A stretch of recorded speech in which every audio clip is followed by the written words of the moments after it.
Essula ya 27.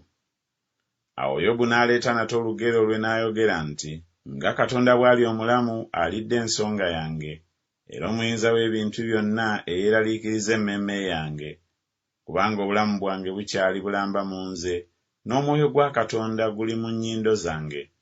Mazima emimwa gyange tegyogera butali butuukirivu, so n'olulimi lwange terwatule bulimba.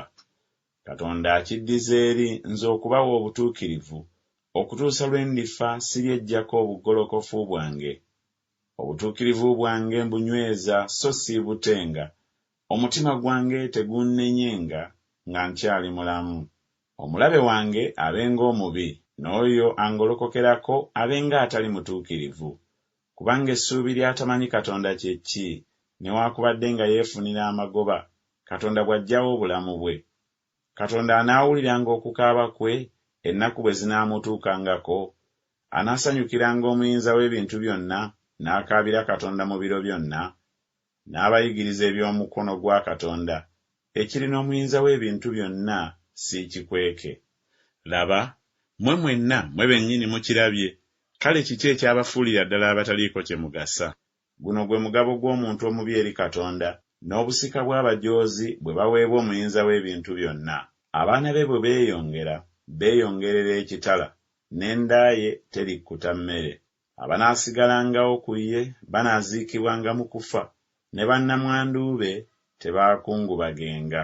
Newaakubadde ng'atuuma ffeeza ng'enfuufu, n'ategeka ebyambalo ng'ettaka. Okutegeka ayinza okubitegeka, naye omutuukirivu y'alikyambala, era ataliiko musango y'aligabana ffeeza. Azimba ennyumba ye ng'ekiwojjolo, era ng'ensiisira omukuumi gy'akola. Agalamiranga mugagga, naye taakungulwenga. Azibula amaaso, kale nga takyaliwo. Ebitiisa bimukwata ng'amazzi, kibuyaga amutwala kyamakiro. Embuyaga ez'ebuvanjuba zimutwalira ddala n'agenda, ne zimuggya mu kifo kye lw'amaanyi. Kubanga Katonda ali mukasuukirira n'atasaasira. Yandyagadde okudduka mu mukono gwe. Abantu balimukubira mu ngalo, era balimusooza ave mu kifo kye.